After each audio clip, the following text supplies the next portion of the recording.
Good morning, Northwest Indiana. I'm Bob.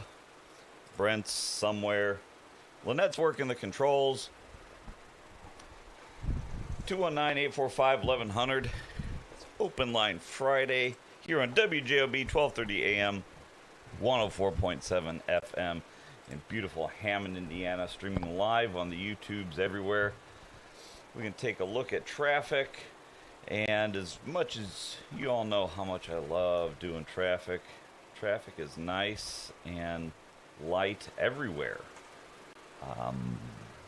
To make a joke out of it, all the 80s, all the 94s, all the 55s, they're all good. 3041's good. Evidently, the McDonald's on in Highland was a little slow for Brent, but aside from that, everyone, looks like traffic's good today.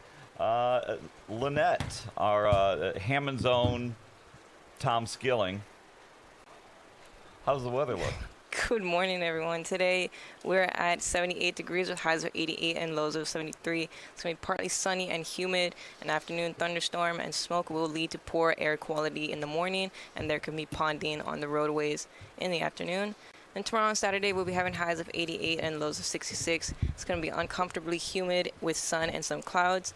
An afternoon thunderstorm in parts of the area, and air quality will be very unhealthy. And then Sunday, we'll be having highs of 83 and lows of 65. Should be partly sunny and less humid. Well, good morning there, Brent. Good morning, Bob. How are you? Oh, I'm better now that you're here.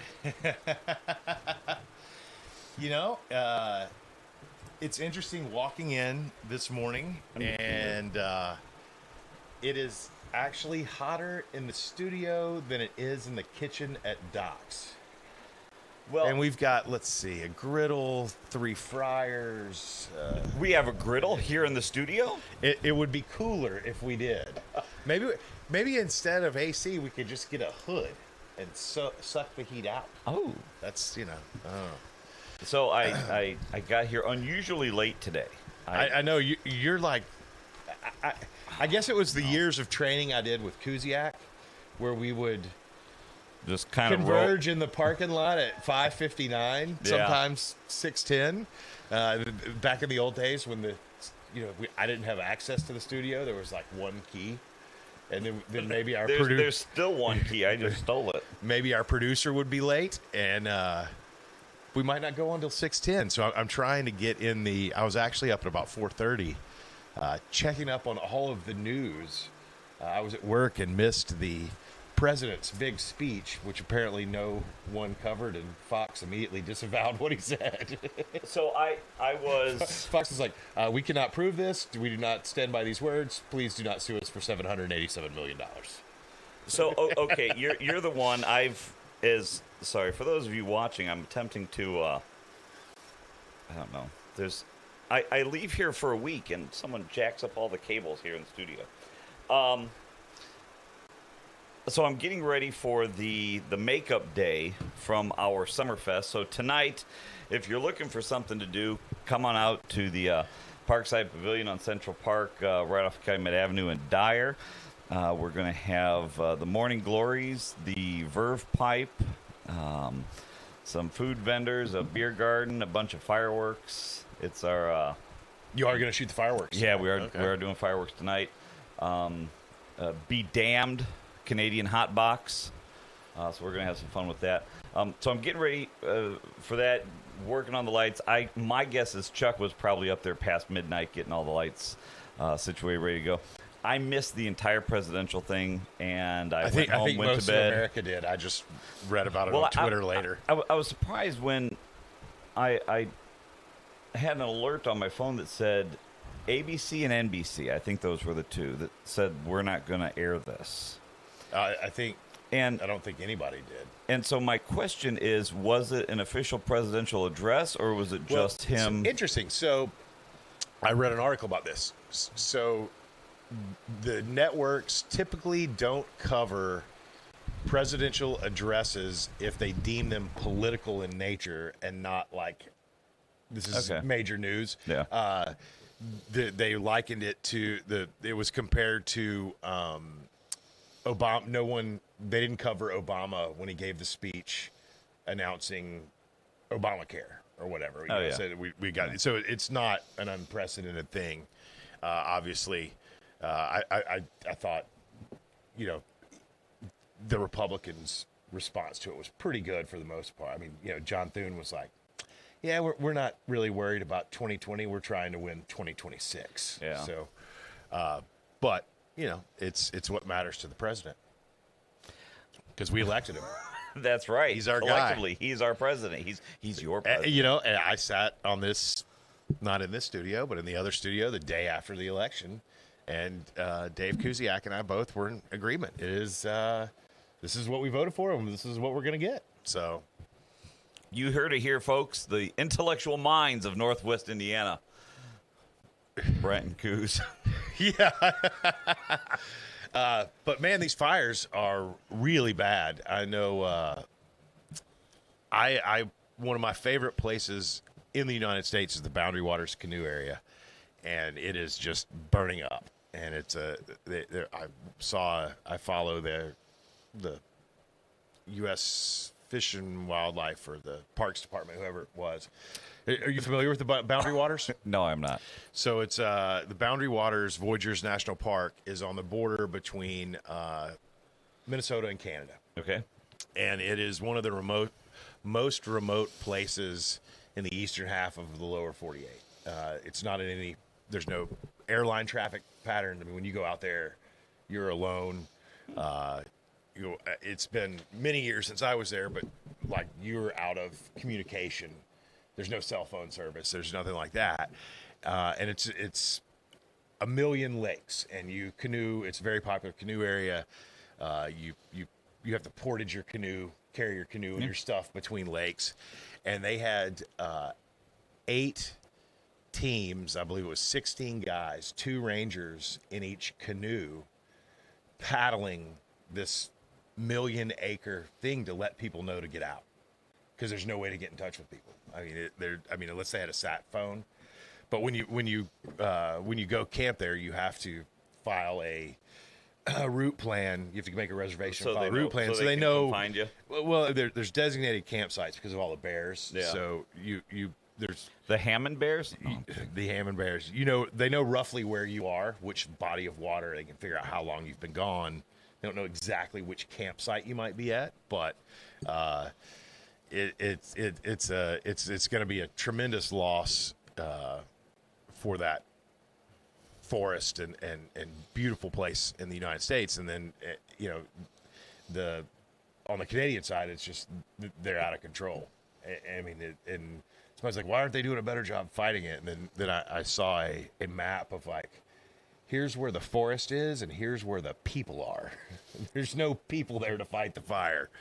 So it's a rough situation. I know in Milwaukee, they were canceling a lot of outdoor events.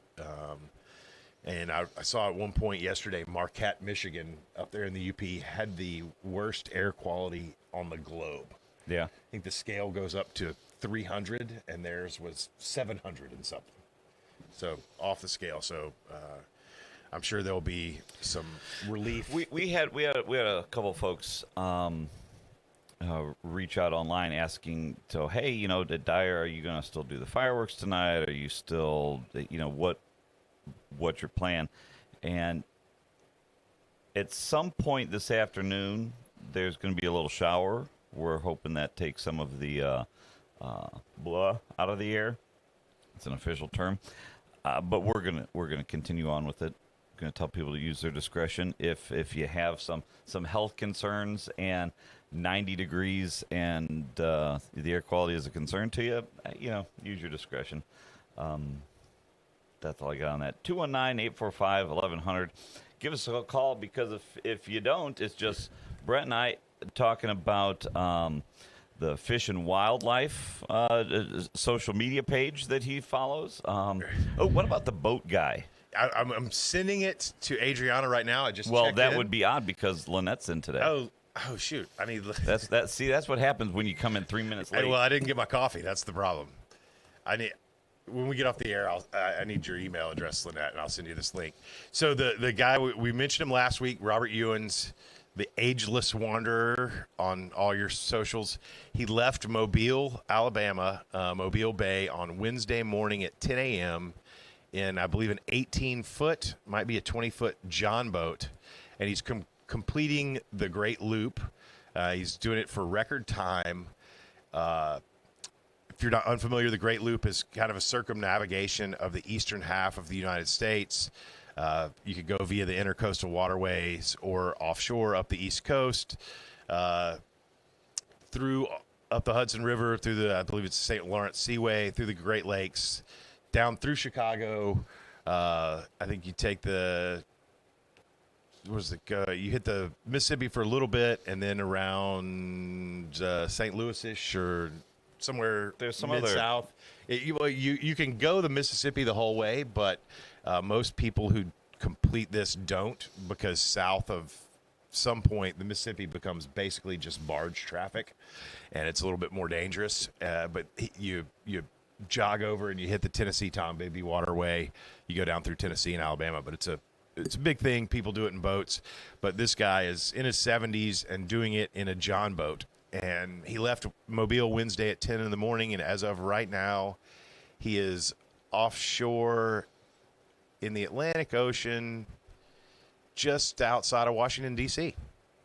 So he's going about, let's see, it's 19.48 miles an hour right now, but he runs pretty much 24/7. It's got a cool...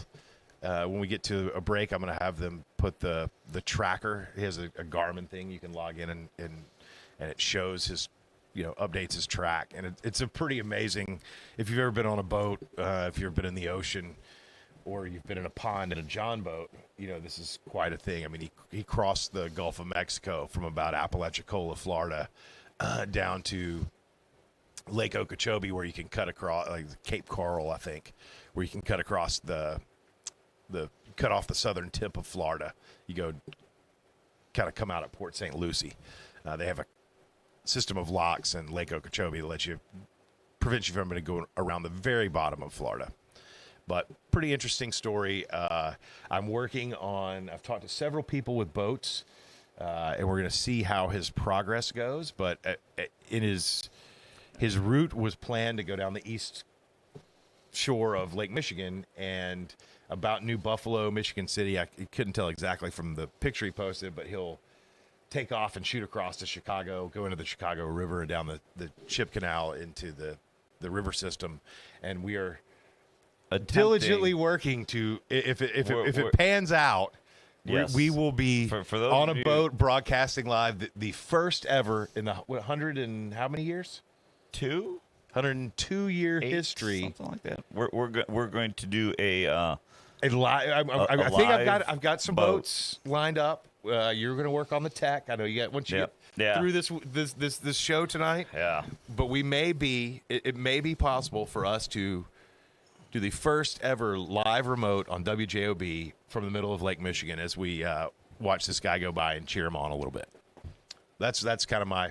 That's my human interest story. I think it's a fascinating thing. Please check him out on all the social medias. His name is Robert Youens, Youens. He's done a lot of cool things. Took a boat through the Northwest Passage. I believe his handle is the Ageless Wanderer. But really, really cool story. I mean, if you've ever been out on the big lake or in the Gulf of Mexico, I mean, the guy crossed the Gulf of Mexico in a John boat, and I've been on a much bigger boat and taken pretty much that same route, and it was not something I would ever want to do in a John boat. Which is, if you don't know what a John boat is, it's just an aluminum boat. There's no cabin on it. It's just, I mean, he's upgraded the seats, but it's the kind of boat you would see like fishing in a pond or a river. It's not normally a conveyance across large bodies of water. My favorite part about this story is we've got a group text here in the studio with some of us, and several times this week you have been sending us updates. Yeah, my favorite part of this is how into this you are. I that's just pretty cool. I've always loved. I'm boatless right now. I've had a boat most of my life, and grew up on the water. And Send your thoughts and prayers to. yeah, I'm working on that, but I work too much to get to use it to make it worthwhile. But I just think it's an amazing accomplishment to do this. I mean, one of my life goals is, and my wife and I have always talked about this, is once our kids are grown and out of college, we want to get a boat and do the Great Loop. Most people do it in 9 months or a year, and this guy's going to do it in 19 days. But it's a really cool way to see a good portion of the United States by water. But very, very cool story to me, and I am unabashedly very excited about this. You're into it. 219-845-1100. We're going to take your calls. First caller of the day. Good morning. Welcome to the show. What can we do for you? Well, you answered my question, which was, what is a John boat? And wow, he's 70 years old.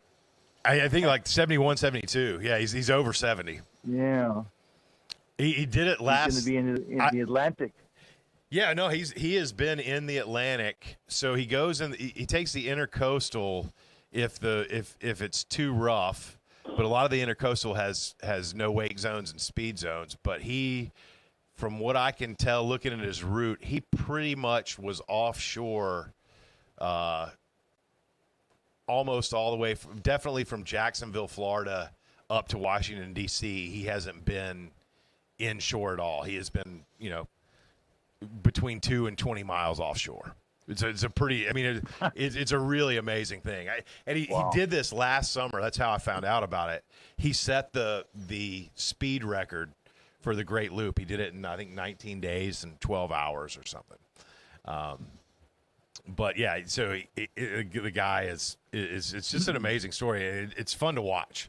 If you go to his Facebook page or his Instagram page, they have a link, and you can just open it in any web page, and it's his Garmin tracker. And I that's what Bob was referring to. I keep sending it to the group text here. I'm like, look at where he is, because it's just, I mean, you think in 3 days he's gone from Mobile, Alabama to Washington D.C. by water, mostly in the ocean, in a little tiny boat. You'd have trouble doing that in a big, fast boat. Yes, definitely. I don't think this explanation is the kind of boat it is. I mean, there's an old adage: "There's no fool like an old fool." And the idea of going out on the Atlantic, 20 miles off coast, you're joking. If I knew him and he said, "Do you know what I'm going to do?" And I said, "On what? John boat? You got to be crazy." Exactly. Get your obituary ready, and one fine day a big wave comes along, or a big weather system comes along, takes you out before you can. I mean, there's no way you can get back to 20 miles. And it's roaring in on top of you. Woo! I don't get that. The most scared I have ever been in my life was probably 30 or 35 miles offshore fishing oil rigs out of Fort Morgan, Gulf Shores area in a small boat, but probably a 20-foot boat. When we went out, it was like glass, and we're fishing, we're catching fish, and all of a sudden you could see a storm coming. And in the summer that stuff just pops up. I mean, it was water spouts, and it went from like glass to 5-foot seas, which were way too big for the boat. My buddy and I was angry that day, my friend. Well, I mean, you're like, we could lose our lives here, and you're running wide open in way too much water, rain and waves with lightning coming down. So I can't imagine doing the whole thing, and I just think it's fascinating. I mean, hopefully we're going to be able to get out and get some footage and do a live broadcast, maybe cruise alongside him. I'm looking forward to that. He was supposed to come this way last year, but as he was coming through the Straits of Mackinac, there was some sort of weather, and he ended up going down the other way, the west side. So, but as of now, I think from the picture he posted, his route is going to take him. I'm not great with the geography of the lower Lake Michigan, but somewhere like that Michigan City, New Buffalo area is about where he was going to straight across and shave off the bottom of the lake and head to Chicago. So hopefully we can get out there. I have been politicking with all of harassing everyone my with boat a friends. boat. I'm like, I need a big enough boat with enough power to do a remote broadcast. And we can do it. If you and Chuck and the tech guys can get this done, I'll find the boat. Lynette, do you want to go out on the boat? Lynette says no. We're going to need a producer, Lynette. It'll be a lot of fun. I'm scared of the ocean. It's not the the lake. ocean, it's the lake. I'm scared of the lake. You should be. You should be. I can't swim. Really? No, I really can't. Oh, on top of that. Huh. I can't even float. Well, I'm gonna recommend to your audience some safer activities. For example, the Bristol Renaissance Fair up on the border between Illinois and Wisconsin. Have either of you been to the Bristol Renaissance Fair? No, but I drive by there all the time, and it was a year or two ago. I was coming home on like a Friday or a Saturday morning, and the amount of the traffic that was backed up, the interstate was backed up at the exit, and the people were lying. I mean, how many people do they have? Oh, out there? Ren Fair is hugely popular. I mean, I think that's one of the biggest ones in the region. I mean, it's a whole facility. They have a couple of them a year. I was like, holy cow, there's so many people going into that. Have you been? Lots of activities. Oh yeah, when I had kids in the house, I went up there a couple times at least, and it's great family event. Lots of activities, food, music. There are a lot of costume reenactors dressed up like the Middle Ages in Europe, and it kicked off July 3rd and goes to September 7th. And such a deal, you can pick up discounted tickets at Menards. They've been doing that for years, and I recommend that if you're going to go as a family. And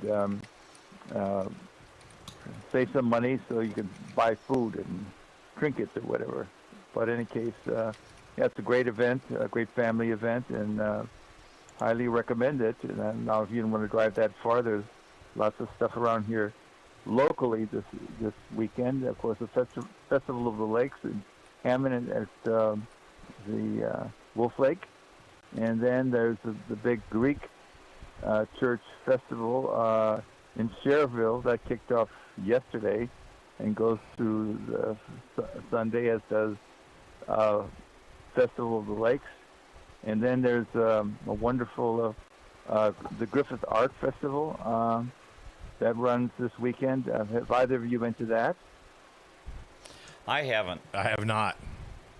I mean, wait, were you saying the Greek Fest or Festival of the Lakes? No, the thing going on over in Griffith. Oh yeah, no. This is the one. wonderful. I have not been to this one. I've been to pretty much everything else Griffith does. Yeah, that's you don't have to be a big art aficionado, but it gives you an opportunity to take a look at some. There's some really talented art people in Northwest Indiana, and there are lots of them out there, and it's a wonderful setting. It's old growth oak trees, and they have food and music, and there's the arts, and there's a art festival on Saturday in Lake Station. I had never heard of it before until I came across an advertisement for it, and so I'm going to check that out and see what it's like. But plenty to see and do, and of course we always have the lake. And a great thing would be to go to Dune State Park, and even if you decide not to go into the water or on the beach, I think a wonderful way to use that facility is, one, take in the Nature Center, because they very often have programs there and videos to see about nature. And what I did, I would take my family and we'd get some food at the pavilion, and they have park benches, and in the shade and so forth, and just chow down on some food and watch take in the lake and do people watching, and maybe even get some ice cream because that's available too. So there's lots of things to see and do in good old Northwest Indiana, or go up to the Bristol Renaissance Fair. There is. That's awesome. It's a good rundown. It seems like during the summer we've always got a lot to do around here. There's no shortage of things to do. All right, 6:30. We want to take a quick break? Hey, Walt, thanks for calling in. Thank you for calling, Giving Walt. us the update. We're going to take a quick break here, earn the station some money, and we'll be back in just a few.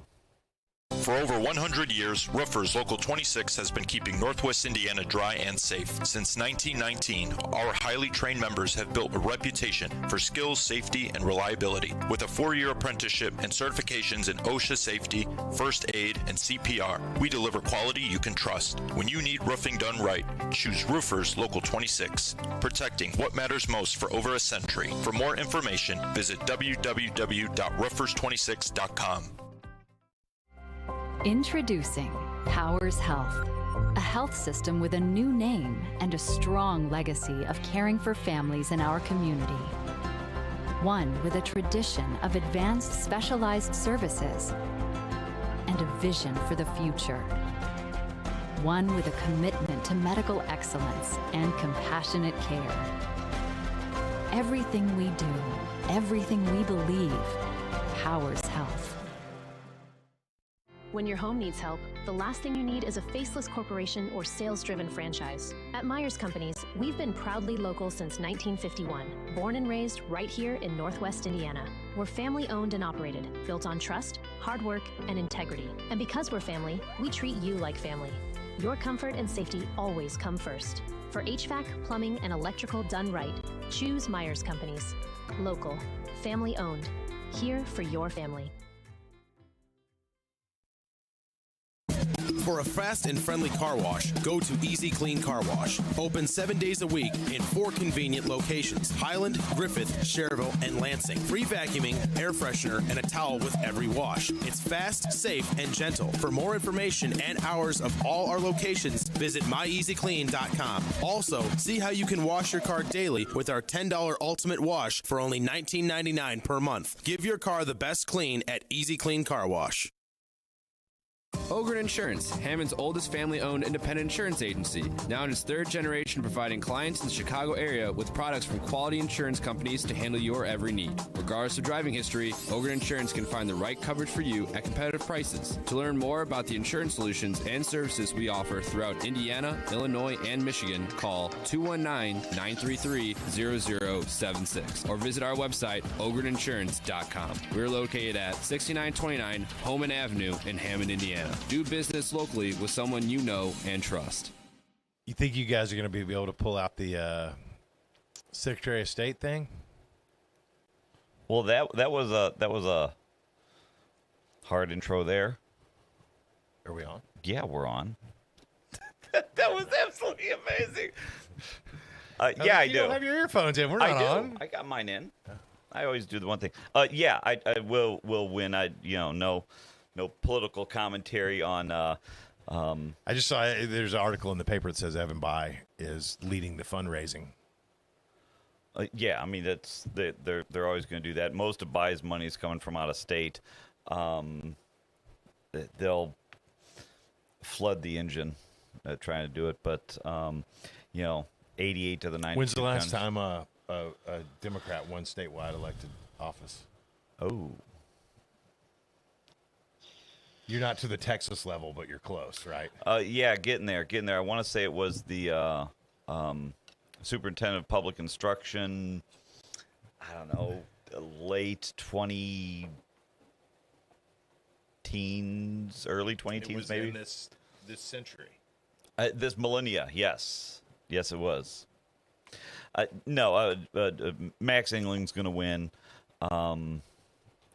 Now, that's not to say that, hey, voters, go, do your voting thing. But,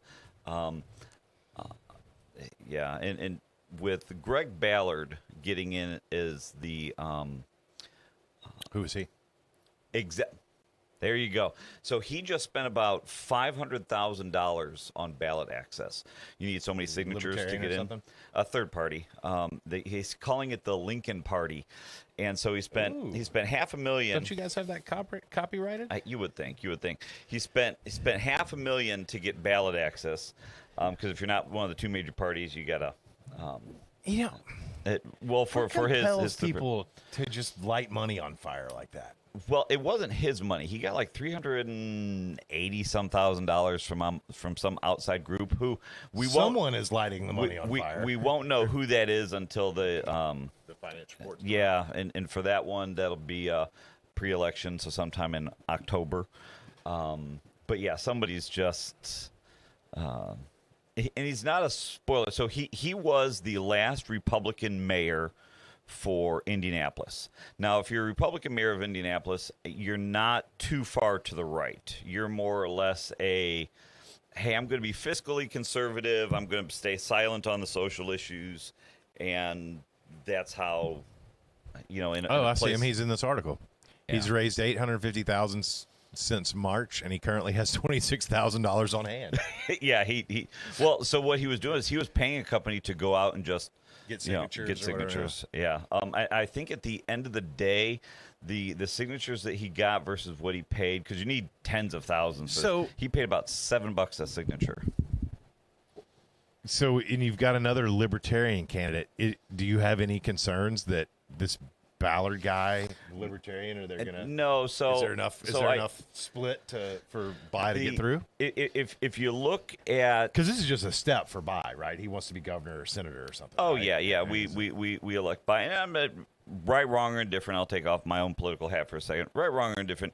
If Bai becomes the Secretary of State, we're going to have him for 20 some odd years, because there is a power of incumbency, right? And so each of these statewide spots are capped at 2 terms, so that's where you'll see a lot of trade-off. All of a sudden, the Secretary of State then becomes the auditor or comptroller now, and then they do that for a while, and they kind of hop around. So whoever is in there, you're going to have them for quite some time. We'll wait. No, you're fine. Wait till we're off for to share my Lindsey Graham haiku. Rest in peace, Lindsey Graham. Yeah, thoughts of prayers. So if you look at all of it, there was some initial concern, again, from the pundit class that said, hey, look, Greg Ballard gets in there. He was a Republican, so he's going to siphon Republican votes. And it's like, okay, maybe out of Marion County where he was the mayor, but there's like 4 Republicans now in Marion County. So I don't think we're that concerned about it. And he doesn't have that name recognition in a population center. No, he doesn't. He doesn't. I mean, nobody knows who he is outside of the donut counties, but he's proven that he can get outside groups to send him quite literally hundreds and hundreds of thousands of dollars. So maybe if he can raise the $2, $3, $4 million it'll take to flood mailboxes, he might. But that is so hard to get any type of name ID in just a couple of months. This is something where if this is something he really wanted to do, as opposed to just a late night Bender idea. To run for it, he should have been out there for a much longer time. At least the other candidates have some. Hey, I've got Bai's got. I don't think he has any experience to speak of. But he's got a name. Well, that's really what I mean. Outside matters, of the name, So I just. Greg Ballard, I think he's a non-starter, and I'm not pushing him off to say, hey, Republicans aren't concerned. Yeah, they all got to win the race, but, he, I don't know. I don't think he did the best job in Indianapolis. I have some concerns on some leadership skills, and so I don't know. We'll see. That's just my political commentary. But yeah, I think Max will win again because 88 of the 92 counties are going to vote for Max. And that's probably going to be enough to, get him through places like good grief, St. Joe. Bai was born in 1995. Yeah. Yeah, and I was almost out of college then. Man, I'm getting old. lived on the So what East does that Coast make, forever. The 29, 30? Yeah, right? 26 and 10, 36? Carry the one. Yeah. So. 35? Anyways, we got callers, don't we? Let's take some calls, and we could talk bye. Good morning, caller. You're on the air. Good morning, you guys. How you doing? Oh, we couldn't be better. I'm so much better now that you've called. My day has been made. Yeah.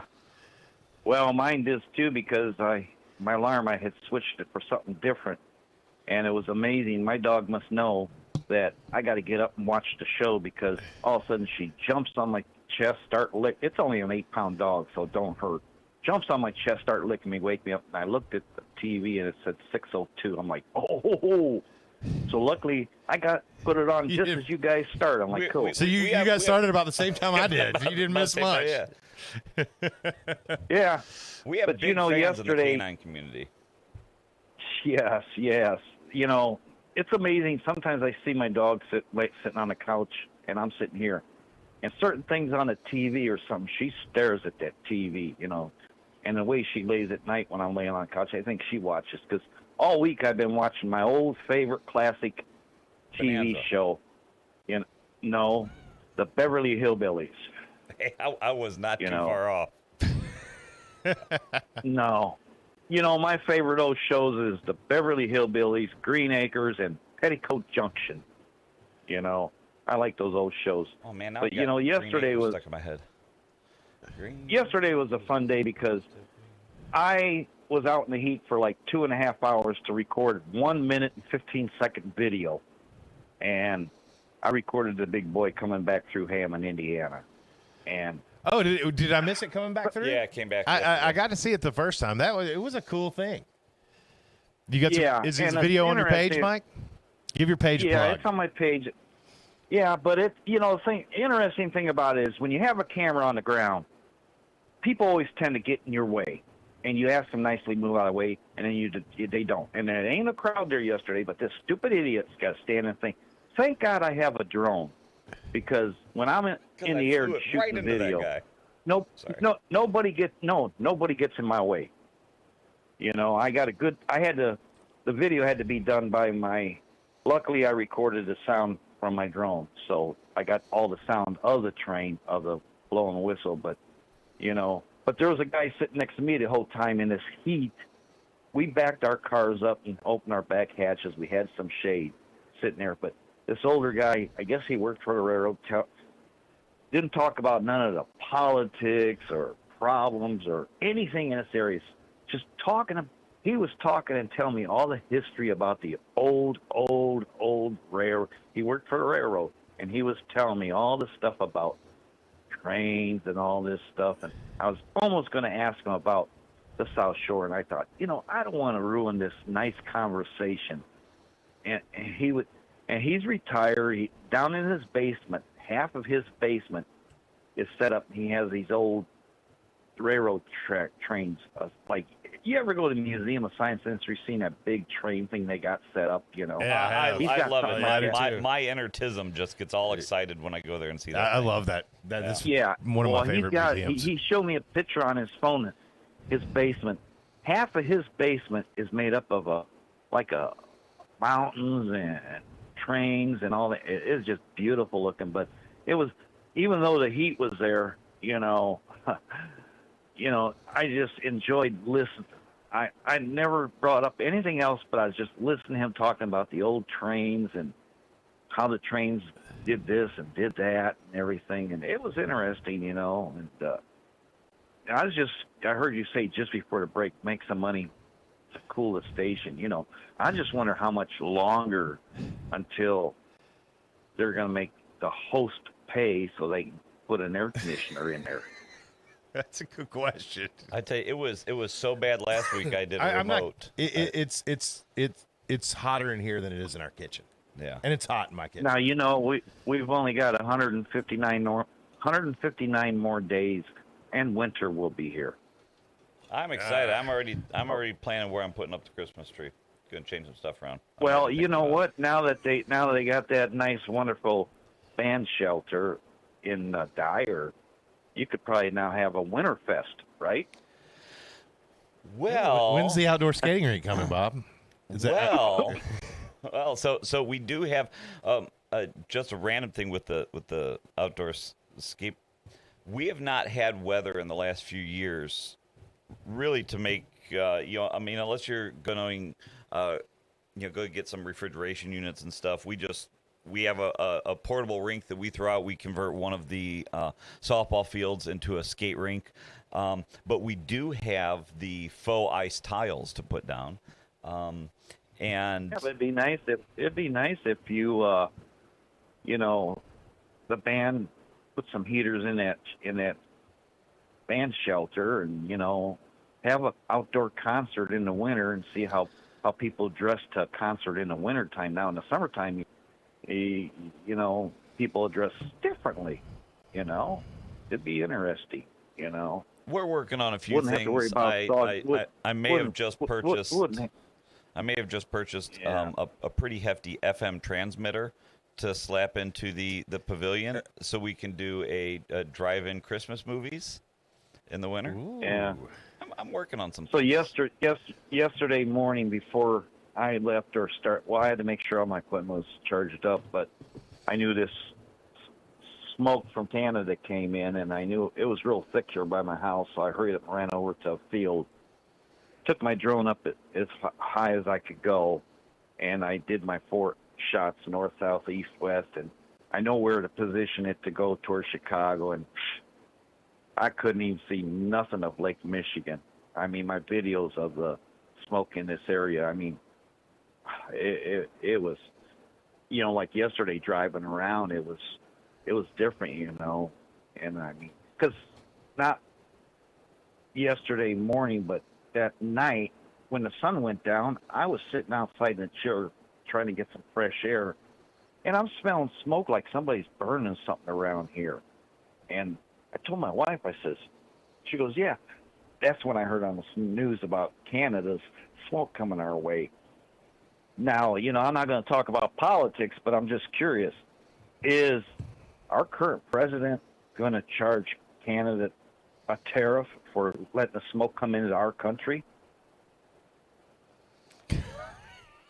All right, Mike. Hey, listen, have a good weekend. All right. Get some good. One more thing. Okay. One more thing. I'm done, and you guys can have all the wonderful other callers, and everybody can make sure they check out everybody because of the smoke, the hot weather, the craziness of Mother Nature. Make sure you take care of your household pets, your family, your friends. Check on people. Drink a lot of liquids. Just be careful. Don't overexhaust yourself with this heat. It's too hot to be doing too much stuff. If you feel you're starting to feel weird, sit down, go in, cool down, something. But everybody just be very careful and safe today. Absolutely. Good advice. Go see Mike's videos at Mike's Air to Ground Video on Facebook. Thanks for calling in. Hey, we've got another caller. Good morning. You're on the air. Good morning, guys. Good morning. Hey, what's a good word, man? Look up Dick Pronicki. He lived in a cabin up in Alaska, and then right before, when he got sick, he came down and lived with his brother. And I think I'm going to have my cabin. It's up to, I've been eating with Mayor McDermott. I saw that there in Hessville Park. He give you some VIP tickets to the festival? We could talk about that. I'm really not in the fest, but we're gonna try to maneuver that cabin.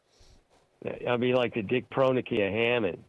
But I've met Brett, and I'll tell you what, I ate his chicken wings, and I said, I think I got to be friends with this guy. And so I took away D-Lo's standing invitation to come to the Redneck Riviera, and I invited Brent there. But you talk about a 20-foot John boat. You could roller skate in a 20-foot John boat. When you come up there, Brett, I'm going to let you go in my 10-foot John boat that I sunk 3 times, okay? I'll tell you what. You can't make it across the river, and this guy's going around the whole United States. Yeah. So what happens is when a big boat would come by, a wave would come around and sink my John boat with me in it. So I always stayed close to shore. And the worst time I had is when I was at the slough. I flipped out of it, and some guy come with a bigger. And I crabbed a John boat, and I was in that channel, and I lost everything. And some guy in a 20-foot John boat put my boat across his boat, some good old boy from down there at Willow Slough. And you know what? I thanked him, and I says, why didn't you take a picture of me crabbing my John boat?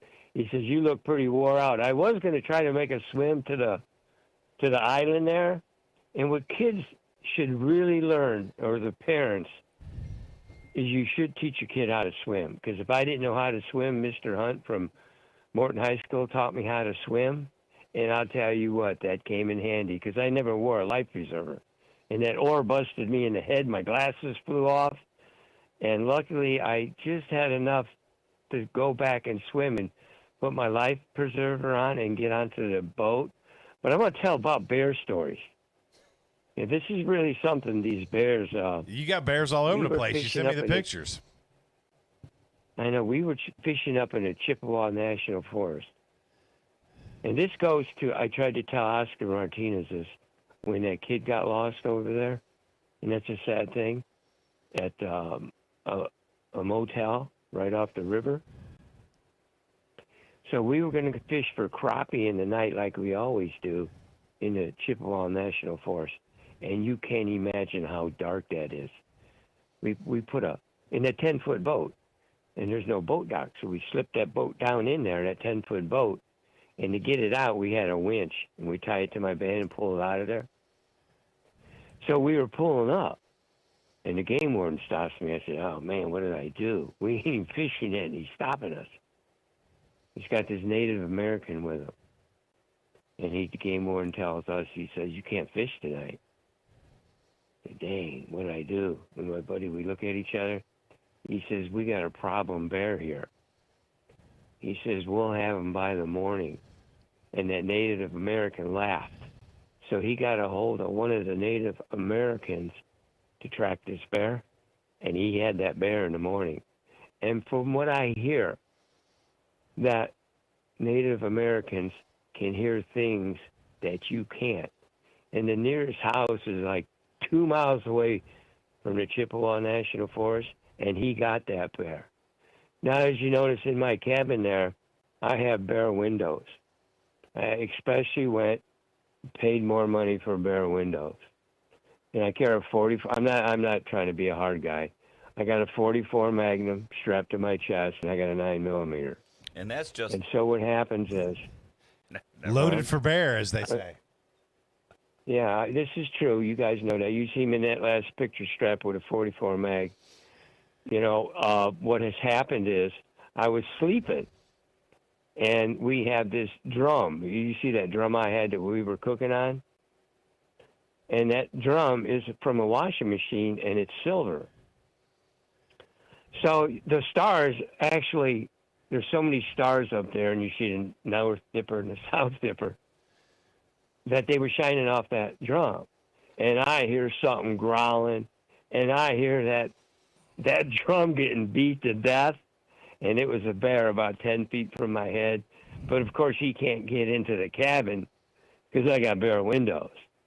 So I would like to have you just to come and visit us. I'm going to get up there sooner or later. Because as soon as my girlfriend maybe after Labor Day when my work slows down, I'd love to come up there and catch some fish.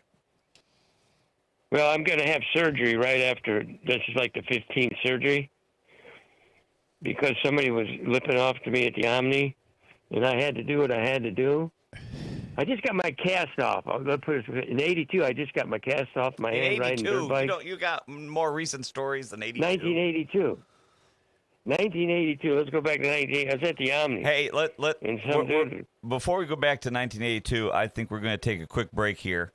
And then you can Alrighty. regale us of the 1900s. Hey, come see me for lunch today, MX. Well, I'm good. I was just letting you know that Brent, the only reason I like Brent, I mean, look at the guy. But, boy, I'll tell you what, he can make some chicken wings. I've never tasted nothing like that. You guys have a good day. I got a real life, okay? Bye. See you, buddy. That was all over the board.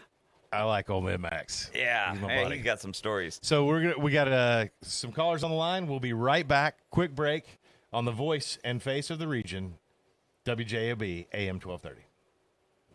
Need clean energy without the junk? I'm Jim Deedlow. I used to live on burgers, football, basketball, baseball. Now I'm gluten-free and more into biking, golf, and yoga. But I still need energy. That's why I love Paradise, developed by Emily D. Edwards right here in Cherville. My favorite is Paradise Packs Strawberry with gluten-free pretzels. Find it soon at Strachan Van Til or at spreadparadise.com.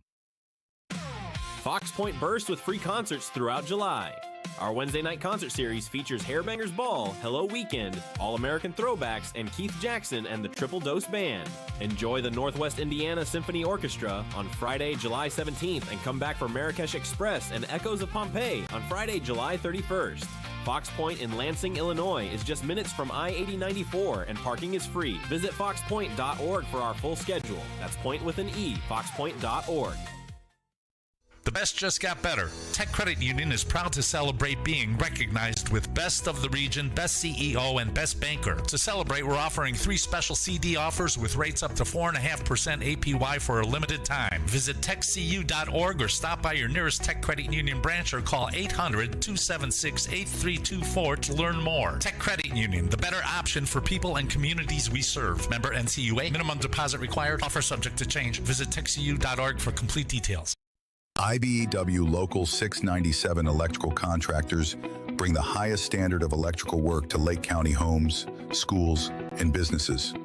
From everyday fixes to once-in-a-lifetime builds, we don't just get the job done, we get it done right and up to the highest safety standards. When you need electrical work, hire the professionals who power Indiana. Powering Indiana, Lake County, bringing excellence to the job, creating a brighter future for our community.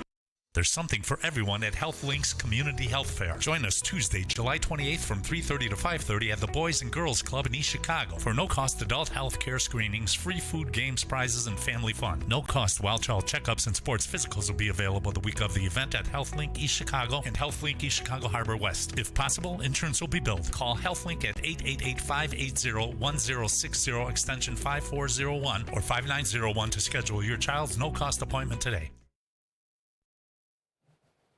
And we're back on the Region Rundown with Bob and Brent here on the face and voice of the region, WJOB AM 1230, 104.7 FM. And we're going back to the phone lines. Oh, hang on. Traffic is. Oh, sorry. I know. Nobody. Here's the weather. It's smoky and hot. Not as hot outside as it is in here, but it's hot. Yeah. There's your weather. There's your what do we got on traffic? Traffic is fine. Everybody's staying home because it's smoky. It's good. Yeah, You're good. I will say, let's see here, half hour ago, 94 westbound, but we're talking up by Michigan City area between County Line Road and 500 East. Crash in the right lane. But again, that's Michigan City's problem. Not really part of the region. No. It's a big debate, right? How far?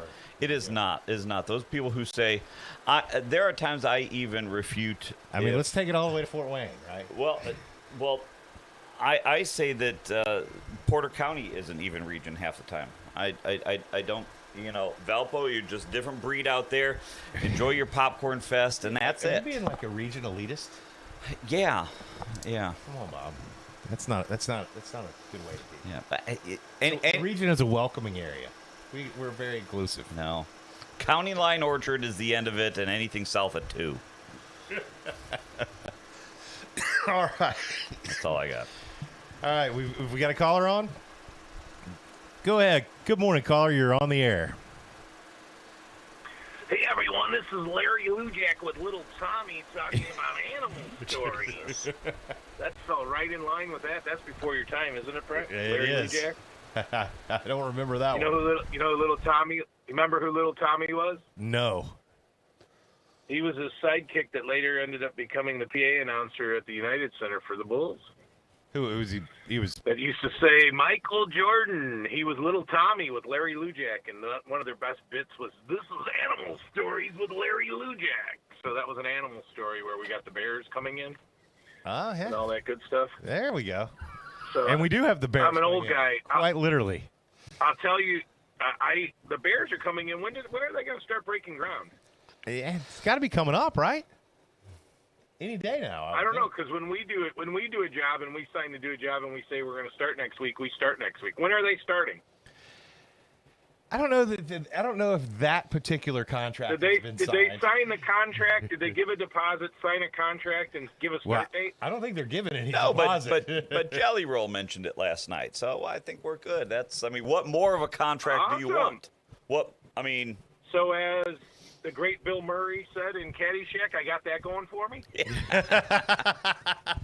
Yeah. You got that going for you. I was going to go back to school. Listen, I was going to go back to school and get my PhD, and my dissertation would be everything in life can be explained from some part of the movie Caddyshack. Okay? If you really think about it. The world needs ditch diggers too, right? So, you could really judge smells or... Anyway, hey, I called. I must be getting old because you guys brought up Evan Bayh. And Brent, maybe the answer to your question is, yeah, I think there was a Democrat that won in state instruction, but then they took her power away and the state board, education board did it. But I think the last meaningful Democrat at statewide would have been Joe Donnelly in 2008 during the Obama sweep. Oh, okay. Yeah. I forgot about Donnelly. I'm actually old enough to have lived through, it might be 16 years of a Democratic governor. I don't know how many years it was when the Democrats were in charge of the House. I do know that there was a young, good-looking kid in 1986 that came to Wicker Park Pavilion and Local 1011, spearheaded by my father and many others. We had a big cookout for this good-looking kid, and my dad said, this kid is going to be governor. And that was Evan Bayh, who was the son of Birch Bayh. And Evan Bayh ended up becoming Secretary of State, I believe, 2 terms, then governor for a couple terms, senator. Then he made the money in Washington. Him and his wife became ultra millionaires. And then he came back and got his ass whooped when he came and ran for re-election. I can't remember if that was Todd Young who beat him or the senator before him, but he got whooped. So it was a Coates. No, he retired rather than run against Coates, I think. Yeah. Yeah, but then he came back and ran and got whooped. He got whooped. I think it was it Young? I can't remember who whooped him, but I think it was. Anyway, the Democratic Party split a little bit too because, the Democratic Party, the left side of the Democratic Party has all the progressives and they're against kings and queens and all that stuff that we do in this country. And then they put a kid with no experience whatsoever in because he had a good last name, Bayh. So half the party's not happy about that. He's had no accomplishments. Why would they put him in the front of the list? Why would he go to the front of the line? Because I was attending an event at the same facility that they were holding the Democrat state convention, and so I found some region Democrats there. We were talking, and there was a split at their convention. It was a Bo won on the first round, but there was that idea of, hey, look, we're not just going to take somebody because the party elite told us to. And sure they did. And, well, they ended up doing that. But, this idea of, hey, just because you say we're not going to take Bayh. And he won by like 60% or something like that. But there was a group of people out there that said, we don't necessarily like this kid. So, and what was his? Well, and I'm sure he's very educated because I think they sent him to. He might have gone to military school, and he went to Harvard, and he was actually in the Marines, deployed to Europe during the 20. I'm just reading his Wikipedia. He was honorably discharged in 2023 as a captain in the Marine Corps. And he's got a law degree from Harvard. Yeah. pretty solid he is- resume. I mean, for a politician, Yeah, that's it's the same kind of thing checks with- the boxes, same- doesn't it? Same thing with Evan. They groomed him to be governor, and he became governor, and he became senator, and all that good stuff. And they're doing the same thing with his son. I don't know if the state has changed so much, but if I actually believe that after SB 1 comes into effect for a year, there will be an opportunity for the Democrats to get back in charge if they have someone that can put a message together. It's not going to happen until people get the effects of SB 1. Because once they feel the effects of it, and it's like them eating a sandwich that they don't like, then they'll start blaming people. But we're not there yet. Just because it's coming, they haven't touched the stove yet. Once Hoosiers touch the stove, and they feel it, then they may open up back to Democrats. I mean, I'm only turning 58, but there was a time when the Democrats controlled the gubernatorial seat and the House, which has the checkbook. So it's not like it never happened in our lifetime. So, and the Republicans continue to shoot themselves in the foot, because if there's one thing we know about both parties, the first thing they will do is crap down their own leg to impress themselves, and they do it all the time, and we feel it now, so this will be no different. So, but it's just funny how life moves forward, so I had to chime in when you brought up Dave, this is a great weekend in the region, Brent. I'm wondering if you're cooking. So Sunday I have what's called a dilemma. There's a great festival on 77th, the Greek Fest. There's a great festival at Villa Cesare all weekend, the Italian Fest. And then with Festival Lakes, I don't go to Wolf Lake anymore, but the best day is the Polka Fest this Sunday at the Hammer Marina. So we're kind of like, I can't cut myself into thirds, but Brent, I'm half Polish, half Mexican. I think I got to do Polka Fest, don't I? I mean, just by chance, we got friends going to the Paisano Fest. I mean, what do I do? What do I do? The one thing we don't lack in the region is stuff to do in the summer. It seems like every weekend there's 3 or 4 new festivals or old festivals, just tons of stuff to do. I want to jump back. You were talking about SB 1, and I know we had you in a few weeks ago to talk about Munster.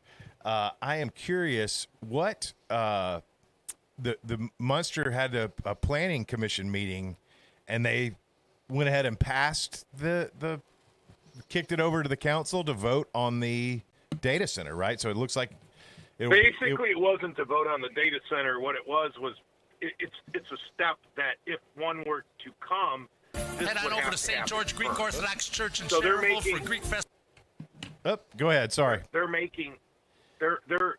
actually laying the groundwork for it, but I think that they missed the boat a little bit. And I talked to a lot of people, including my own daughter and son-in-law yesterday, who live in Munster, and will be making a vote in the future. I think that all this stuff against data centers, and I understand. Hey, listen, I don't vote in Munster, but I do vote in Cherville, and if I actually think that people should look at data centers as a way of paying for a lot of bills, and you need to be like any other thing that comes in your community. You need to be in charge of it, and you need to set some ground rules. And if you look at what benefits it brings versus the negatives, that's any decision that you have to make. But I think that when you can't just say we're not going to do something without having the conversation of, and no one wants to have this conversation. I understand why, because politicians don't like taking away things from people. That's not how they get elected. But when SB 1 comes in, and I've heard Bob, please chime in, isn't it like $1.3 million for you guys next year? I think it's $1 million. Right, well, and it grows. It grows every single year. Yeah, I think it was 1.3 this year, and it's 2 next year in Munster. Okay, and so for those people that are opposed to everything, that's $2 million in Munster from a $15 million budget. And the other thing that you brought up, and I'm in this business, it's going to affect us. People don't realize that law, I think it's House Bill 1001, that towns and cities cannot make any money on building departments, on permits. People think that sounds like that's not a big deal because it doesn't affect you. Well, it does affect you, because some communities raise as much as $2, $3, $4, $5 million. So I think Munster is one of those communities. Fund. Yeah, so now you're going to get hit for $1 million next year, and then you're going to get hit for another $2 or $3 million. So let's just say it's $4 million. That's almost 25% of your budget. So I'm okay with if you say, hey, listen, man, you're the voter. And a lady, and this is no disrespect to the lady, someone said she came up and she had $100 in her hand and she was going to give it to help pay instead of a data center. And then there was someone that got up, because I was watching WGN, and a guy got up and said, well, they're bringing no more money to the community than a gas station. Oh, no, yes, they are. I mean, I would check with Hobart on that statistic. Yeah. You could ask Hobart, who's going to get, I don't know, some say between 147 and $200 million over the first 2 years, which for a community that has a $26 million budget, so I think you should at least think about it. And if not, then have the intellectual conversation of, if we're not going to do this and we need to raise $4 million, that's a lot of single people putting $100 in their hand, because that's really not going to get it done. So, and I was having the conversation with my son-in-law and daughter, and they were asking, because they're not into all of this. And they said, well, what would that mean for us? I said, well, you have a 1.5 Lake County option income tax right now. So I don't know. I don't ask them how much they make. I assume the house they live in, they make between $100,000 and $200,000. So 1.5, that sunsets in 28. Well, Lake County's not going to just walk away from the fact that they need money. So they're going to probably vote on it again and do another 1.5. And then the communities, if they're not bringing in a data center or other businesses to raise taxes, they're going to have to raise an income tax. So if you don't want a data center in Munster, you may have 1.5% of your income go to the county. It might be 1.5% for Munster. So if you add 3%, and let's just say, for instance, you make $100,000, well, that's $3,000. So it's a little bit more than the one lady. You got a $200 property tax cut. Well, listen, that's what I'm talking about with the Republicans. I sat down with Bob's party, and I sat down with, I won't say who they were, but some of the people from Munster when this first happened, and I said, hey, what's going on with your party? And they said, I don't know. We need to talk to him, because, we don't have, as Bob said, we don't have $1 million laying around. Well, guess what? They don't care if you have $1 million laying around. Right. They voted for it. Everybody in the state wants the 1, 2, 3, and the governor's making himself look good at the expense of all the people underneath. That's the exact opposite of leadership. Right. I mean, yeah, I think that's the nail on the head. Is the politicians downstate in Indy get to go, oh, look, we cut your property taxes, but then it's on guys like Bob to go, yeah, now we're going to have to. Well, and we're going to have why to put an income tax on you. A lot of times, we got to have money to operate. I talk about that in Dyer when we look at what does a local option income tax look like for Dyer, and I have preemptively named it after our state representatives and our governor, because this is 100% on them. 100%. They had no business, zero, none. Get out of my town. Don't ever come to my town. They have no business messing with the property taxes the way they did. The way that the fact that they said, well, our buddies in farm towns said, boy, property values have gone up in the last 10 years, and so our taxes have, and so we need to fix this. It was a total donut county, pat on the back for these guys. It was total garbage, total crap, and they said, hey, we're going to just give everyone up to, quote unquote, $300. You're going to hose towns like Dyer $1.2, $1.3 million this year. I'm going to go on a rant on this because I think it was one of the most ignorant things that these guys have done in the state of Indiana in a very long time. And with zero talk and zero consideration, no discussions with any of the municipal folks, that's not their problem. I agree that we should eliminate property taxes. So where does the money come from? Well, and this is where people say, oh, well, yeah, eliminate it. Doesn't mean that it goes away. The problem I have with property taxes is the way it's currently structured. You never actually own your home. I disagree with that. So we get Chuck on the line here. I think that's immoral. It does have to be replaced with something. The current push probably. Bob, 14 out of the 50 states have that. So they do, and so I think the current Indiana model that they're pushing for is a sales tax, a consumer tax on services. I don't know what all that entails. But I think they did a quick calculation that said, okay, if $10 billion is raised on property taxes in the state of Indiana every year, if we switch that to a 7% the user fee, consumer tax on services that generates, I think, $13 billion. So it's a swap. The problem is now you have all of these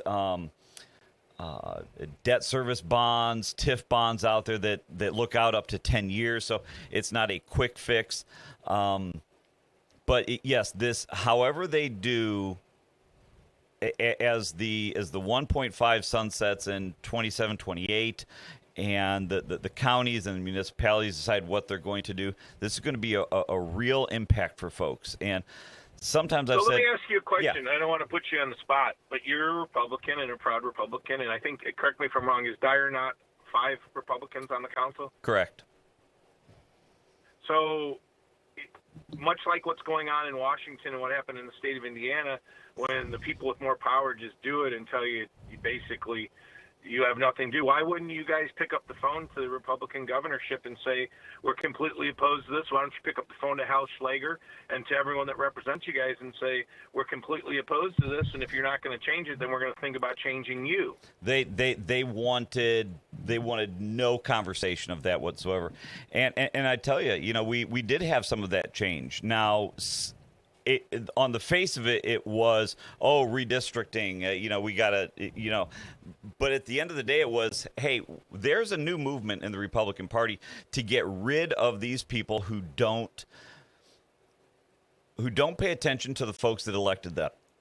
And so I think you're seeing that in some of these communities. Incumbent protection programs are really strong, really powerful, but we just saw it a couple months ago that they're not as strong as they once thought they were. And that's why you've got, I don't know, 9 or 11 state senators around the state that were ousted because they just weren't doing what the local folks thought. Now, when it comes to SB1, I like to think that I'm a leader in Dyer for the Republican Party, and not once did any of these people reach out and say, "Hey, we're going to take $1 million away from your general fund."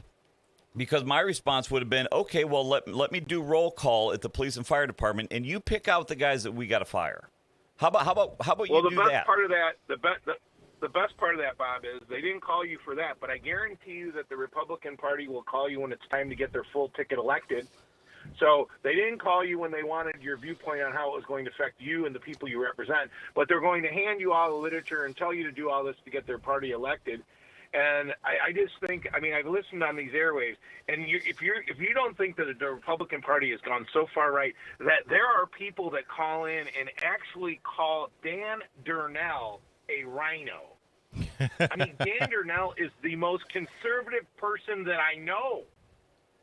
And I think he has had a great run and is the type of Republican that you guys should be pushing. And instead, you treated him like a redheaded stepchild and threw him out the door. It's really repulsive what the Republican Party did to Dan Durnell, to be honest with you. And so you're making your tent smaller, and there's going to be a point when there's going to be a recoil, and I hope it happens during my life, but we need 2 parties in this state. You cannot have one party only, because when you do, you get SB1 and you get the stuff that's going on. And I will beat this drum because people don't understand, and they think that they know what's going on. Wait until next year. Wait till the year after if there's no modifications.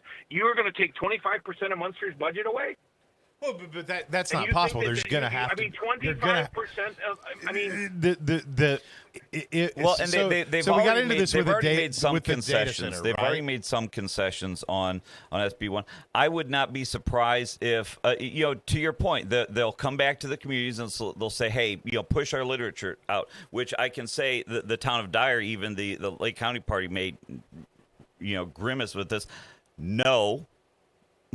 Yeah, well, you're not. We're not doing it. So candidates do it on your own. You can't cut the revenue by 25%, Dave. They're going to have expect to have the same city. Your city is going to drastically change, or you're going to pay a lot more money in income taxes, right? I mean, or they turn the only way if they're going to go this route, and they might as well just say they want to do it. And I'm not opposed 100% to this, but you should be upfront about it.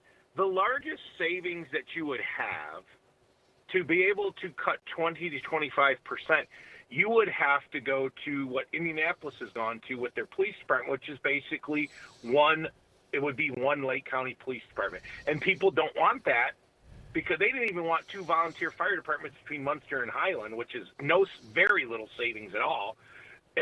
But to find the money that they want to cut, you would have to do what Indianapolis did, and there would be one police department. What I mean by that is there wouldn't be 17 police chiefs. There wouldn't be 17 assistant police chiefs. You wouldn't have all the different things. You would have a little bit about like what they did with 911, and it would be one police department. I don't see the appetite for that, but if they continue with SB1 and they continue to take money away from the general fund with permits, you're going to either have to find money or massive cuts, and you have to cut where you think you can get the most bang for your buck, and that's the police departments.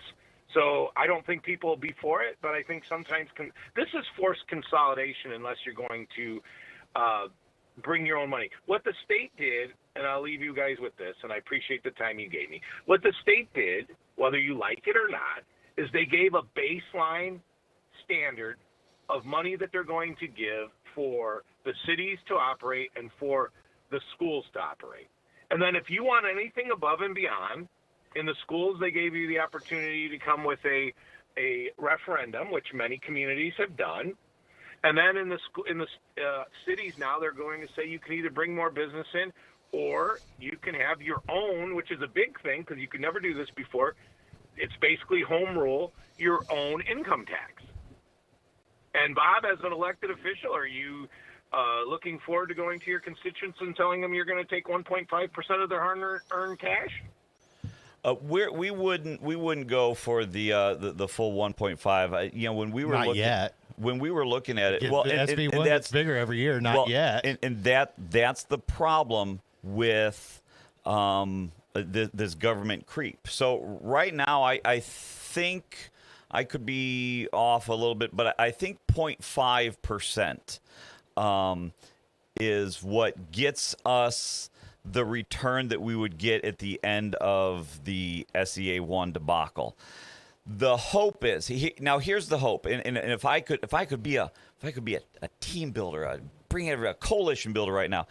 If the county was reasonable, which I'm going to say they're not, but if they were reasonable, they would come back to the table and they'd say, okay, look, this 1.5% that we're taking now, we distribute it however we distribute it now. The county itself does not need 1.5% of your income to function. Some of the numbers I looked at was like 0.75%. So you think the county's going to cut theirs? So wait. Let me laugh before you answer that. Laugh, but it's Democrats. Laugh, but it's Democrats. If these guys would get out of your pocket and just take what they needed, then they could take their 0.5, 0.75. Municipalities could take their 0.4, 0.5. And in the end, you would pay less than what you're paying now. That's not going to happen. That's not going to happen because the Democrats at the county are going to want their full 1.5, and this is why which we've already been they've already been paying. This is not a new tax. Well, Bob, let me ask you a question. No, hang on one second. Hold on. No. Okay. No, this one. So I live in Dyer, and I'm paying 1.5% right now. It does not come to Dyer. It goes to the county, and it goes to the municipalities north of county. At least if the municipalities are doing some type of, it'll stay in that municipality. Now the county, okay, Democrats, here's the challenge. Are you going to take more than you need? But let me ask you a question, Bob, which is germane to this. And educate me on this. I thought that the communities that voted in favor of the train expansion tied up some of their seeded money or some of the money that comes from the 1.5 economic development from the county for 30 years. Is that accurate? I don't know the time, but yeah, you're accurate. You're right on that. Okay, so let's just say it's 15 years. What happens if they let the Lake County option income tax sunset in 28, which they're going to? So you're already talking about they made commitments to the money for a couple decades, but the revenue commitment isn't there. So which further complicates things. And I know that's like you're talking in the weeds, but I'm telling you, this is people don't want to hear it. They go, oh, I'm tired of hearing this. I'm tired of hearing. Just because you're tired of hearing something doesn't mean that the effects aren't going to affect you. I mean, little kids sit in the corner and cover their eyes and their ears when they don't want to hear something. Adults actually have to deal with it. And as my old man used to say, you can wish all day and crap in the other hand and see which one fills up first. But I guarantee you one thing, they're going to take the money and you still have the bills. So as an elected official, you're going to be talking to your department heads and saying, hey, here's the reality of it. We cannot spend more than we have.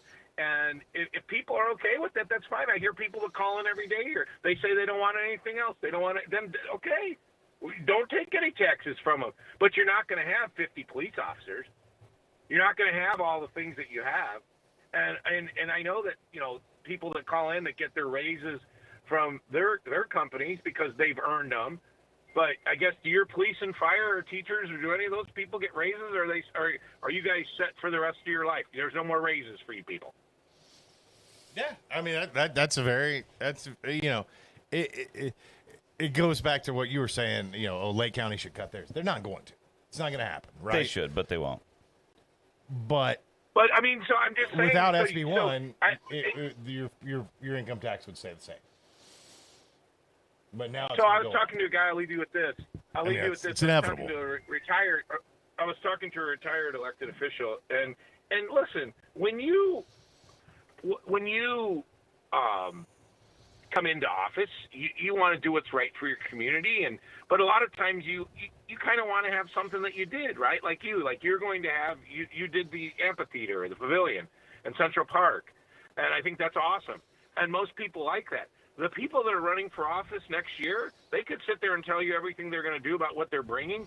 But when you're coming in and you're in deficit spending and you're going to have to cut up to 25% of your budget, you're not bringing anything new in. You're trying to preserve what's been built before you. And maybe some people are okay with that. Hey, listen, this is a democratic area, this whole country. If you vote for people that say they want to cut your taxes, they'll cut your taxes. And so what we voted in favor of the 1, 2, 3. I'm old enough to remember when Hammond used to be, I think, 8 or 9% for businesses. They're down to 3. Gary used to be 12 to 15% for businesses. Think about that. Gary used to be like 12 or 15%. The businesses paid 12 to 15% taxes. So this recoil of 1, 2, 3, which unfortunately I was in the middle of with many people that I knew and decision-making people, it went too far. Unless you want consolidation. You can't do the action and then not do the follow-up. Everything sounds great. Well, I'm going to lower your taxes. Everyone calls in, I want lower taxes, but I still want everything else that I got. Look at Munster. It was like 4 years ago. Before we look at Munster, they had to pass another referendum to fund the schools, right? So if they don't do the data center, and when they lose all this money, because SB1 money comes out of the schools too. Am I correct in that, Bob? Right, that some of that money comes out of the schools, right? Yeah, so a fair amount. So everyone doesn't want a data center. That's a hard no. But we're gonna have a 25% budget deficit within the next 3 years. So we're gonna raise the local income tax, and then we're gonna put another referendum in to keep the schools good. And how do you think that's going to sit? They just renewed the Brent. They just the referendums. There's 2 different types of school referendums. It's a little bit different than the last couple of years. Before we get into referendums, we got to take a break. Okay. Yeah. All right, brother, I'll let you guys go. It's great conversation. Keep this kind of conversation up because this affects people's lives way more than whether President Trump farted or not. Okay. I'll guarantee. But we wouldn't know because ABC and NBC didn't choose to cover it. We're going to take a break, pay some bills. We'll be back. Thanks, Dave. We're going till 8 today. Head on over to St. George Greek Orthodox Church in Cherville for Greek Fest 2026 on July 16th through 19th. Come and enjoy the Greek experience with delicious foods like lamb, shish kebab, Greek chicken, spanakopita, and many desserts, including our delicious lurkamades. Check out our drive-thru options. We offer free admission, music, dancing, and a $14,000 raffle. Located at 528 West 77th Avenue in Cherville. For more information, contact the church office at 219-322-6165. Life's biggest challenges don't come with a warning. When legal issues arise, whether it's a car accident, personal injury, criminal charge, or representing you before municipal boards, you need a trusted advocate on your side. At Westland and Bennett, we listen first because your story matters. We provide strategic, personalized legal solutions to protect your rights, your freedom, and your future. Peace of mind starts with a conversation. Call 219-440-7550 today for a free consultation. From the gas in your car to the heat in your home and the roads that you drive on, our work powers daily life. We are USW Local 71, the proud men and women of the Whiting Refinery. We're not just refinery workers. We're your friends and neighbors, raising our families here, shopping in the same stores, and cheering in the same stands. USW Local 71, powering the region because we are the region. I'm a victim of being ran over by a semi while I was flagging. The person wasn't paying attention and they hit me with their vehicle. I seen a accident where we were the first people to walk up, and that picture will never leave my mind. I've seen people get hit before. It's been horrible. Construction zones on roadways and bridges are more than just cones and equipment. They're the workplace for thousands of dedicated union laborers. Everybody has a family that they need to get back home to, so please just pay attention to us out here while we're working. We all have family, and I know it's a pain in the ass, but we're trying to make the roads better for y'all. We're doing this for everyone. We're hardworking Hoosiers, just like you, and we all want to make it home safely. People would just take a couple seconds to pay attention. Be aware where we're at, where the cone zones are at. We're all in this together, and we're all just trying to be safe. This is Brian Short, Business Manager for the Indiana Laborers District Council. Everyone deserves a safe place to work. Do your part in the cone zone. Slow down, save a life. We're all in this together. A message from Laborers International Union of North America and affiliated locals. And that's why we ended up bringing all the goats in. The goats? Yeah. I'm just messing with you. WJOB 1230 AM 104.7 FM. We are at the bottom of the 7 o'clock hour. I think we've got about a half hour left. Brent's leaving at 8. We'll see if we can survive going from 8 to 8:30. We do have Calumet College coming in at 8:30. Veterans Views at 9 o'clock. So we've got a full morning of programming for everyone. Let's do a quick check of traffic and weather. Traffic. We still have that issue on 94 westbound, but again, over by Michigan City between County Line Road and North 500 East. Right lane is closed on the westbound travel there. Aside from that, it is starting to thicken up going into the city, but nothing to note or speak about. Route 30 and 41 looking good. How's the weather, Lynette? Good morning, everyone. Today we're at 80 degrees with highs of 88 and lows of 73. It's going to be humid with some sun, a morning shower, then a thunderstorm. Tomorrow on Saturday we'll be having highs of 88 and lows of 66. It's going to be humid with sun and some clouds and an afternoon thunderstorm in parts of the area. And then Sunday we'll be having highs of 83 and lows of 65. Should be partly sunny and less humid. Okay, so I get too jazzed up about the property tax thing. I do agree with Kuziak. It's a conversation we need to keep having as these it's an election year, so as these politicians are knocking on your doors and sending you, calling you on the phone and do these, ask them, say, what are you going to do? Just to say end property taxes doesn't mean you're going to get a flood of cash. Now, you still have to pay for police and fire and roads and all these things. It's just, where does that come from, and how can we do it in a way that is fair and equitable? But I'm done with the property tax thing. We got to talk about John boats for 45 minutes this morning, which can you put the gas thing no, that of course it's the WJOB. There we go. Look at that. Yeah. So that's Wednesday morning to Friday morning. Pretty cool track there in a John boat. Yeah. He's not worried about property taxes in SB1. He's just trying not to die. Yeah. Just like us here in the studio.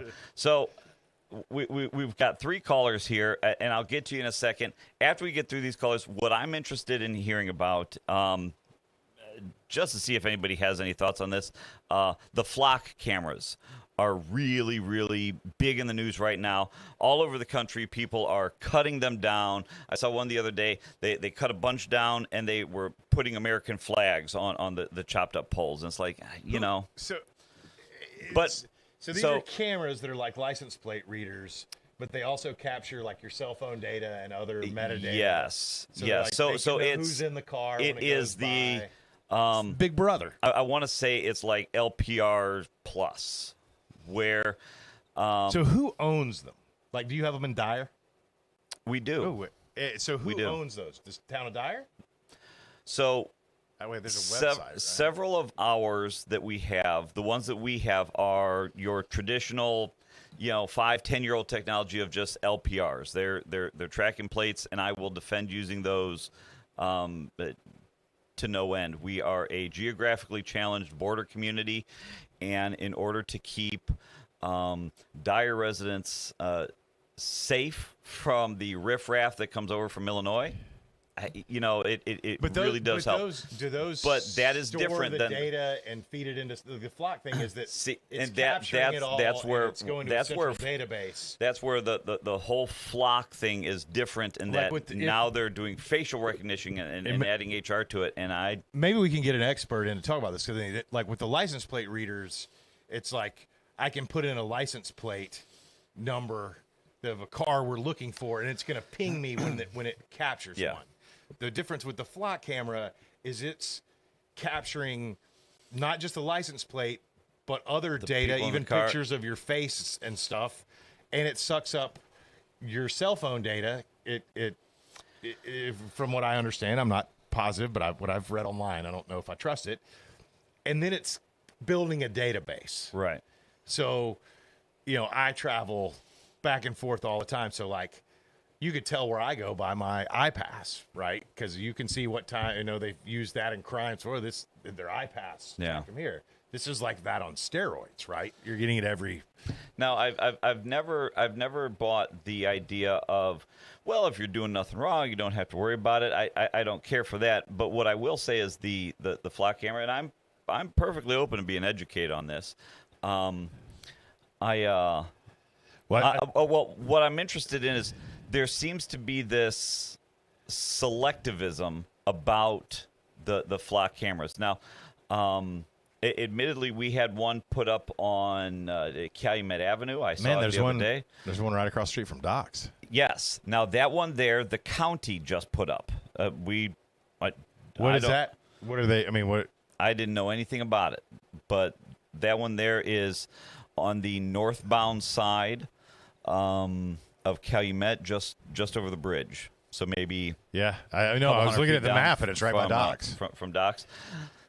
So that one there is a new one. That was county. I never once did anything come across our desk on the town side. So we were not consulted with that. We do have some of, like I said, at 30 down south of 81st. Again, your traditional, what people think of as LPRs, license plate readers. But some of this new flock stuff is, and I think it's like you got one coming and going right on the state line. It looks like. Yes, but that's y'all's. Yes, but what I think there's some confusion between what just a basic LPR is doing and what some of these new flock style cameras are doing. But anyways, we've got some callers. After we get through these callers, if you've got any thoughts on your buddy, flocking, the lieutenant governor came out big against him, right? Right. Yeah, and again, I don't know that anybody has. Maybe I'm speaking for everyone.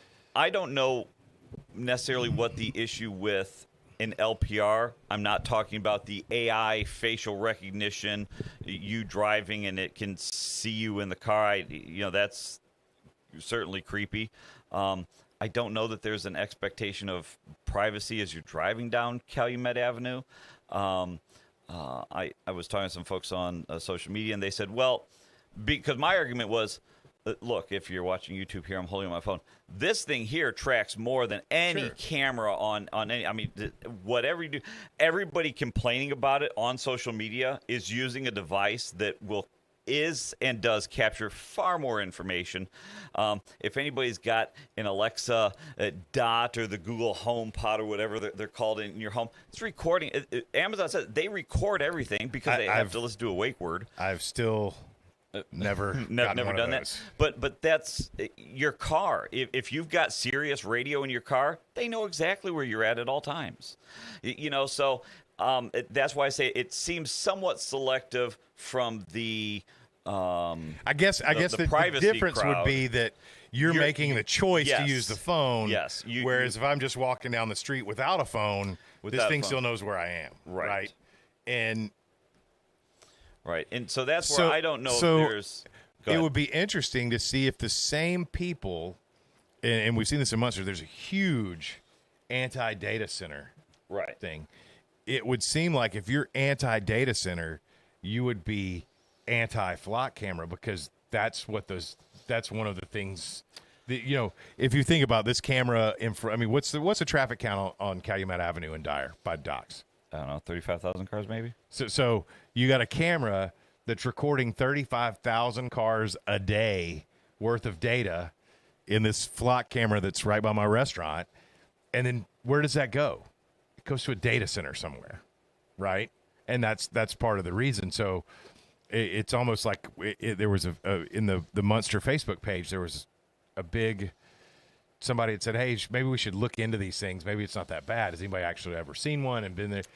And the one of the first responses was, and I literally laughed out loud.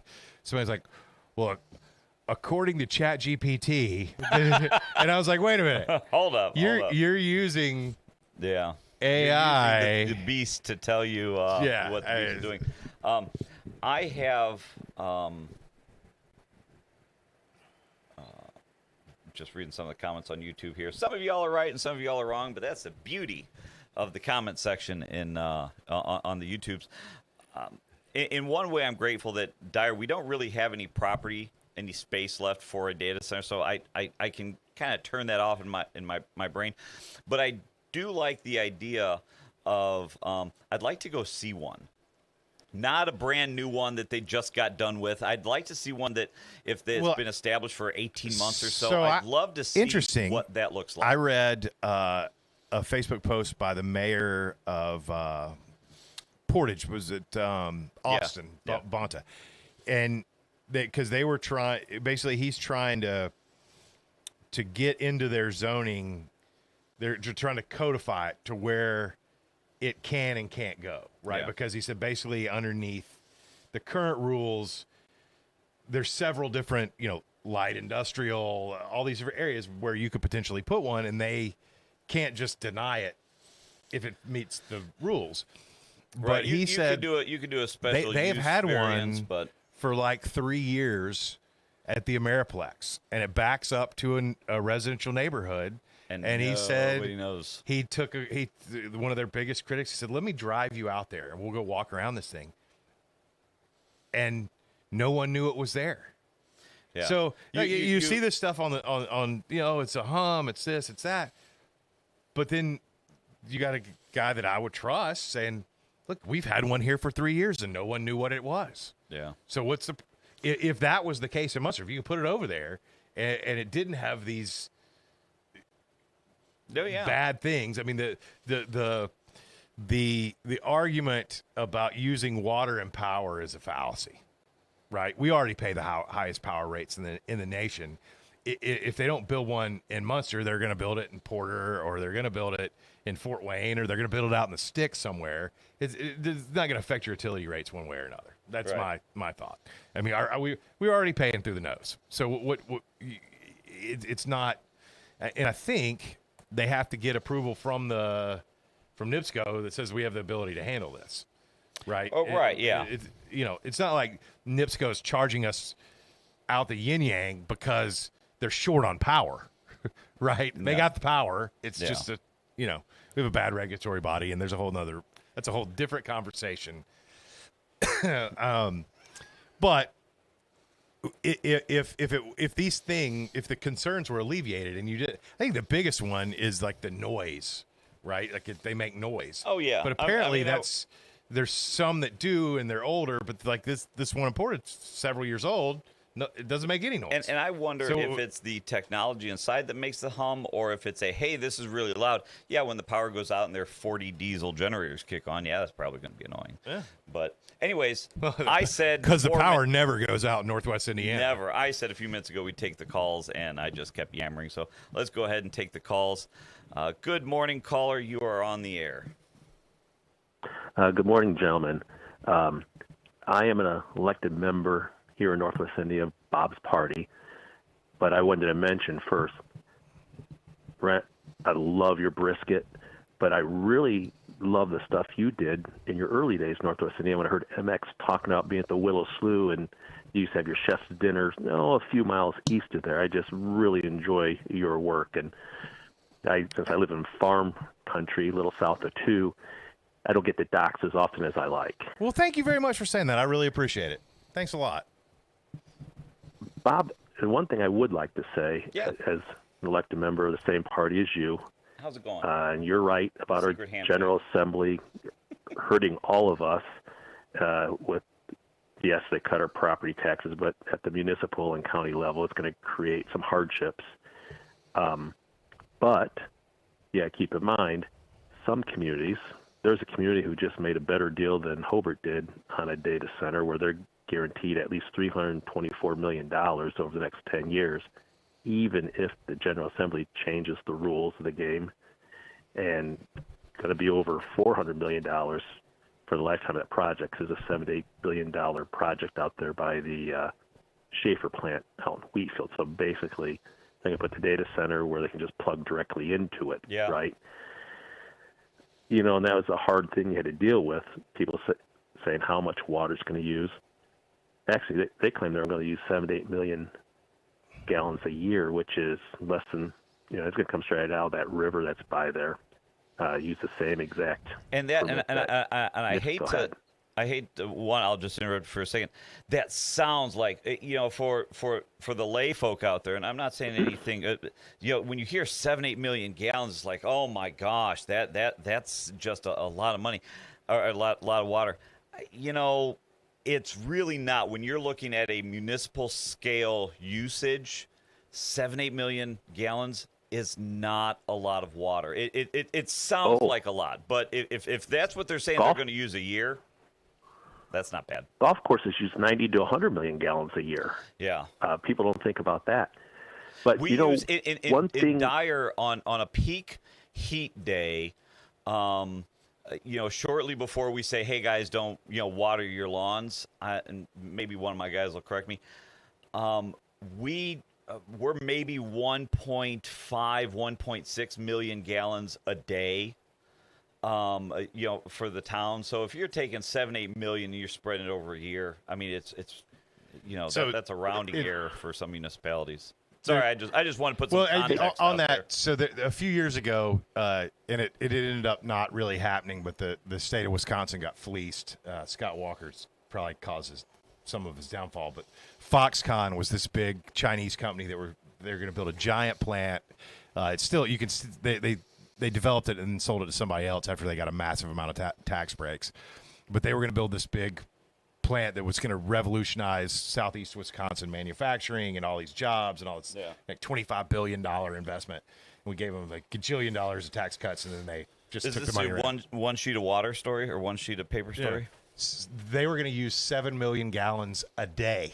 Yeah. And no one had a problem with it then. Yeah. But it wasn't a data center.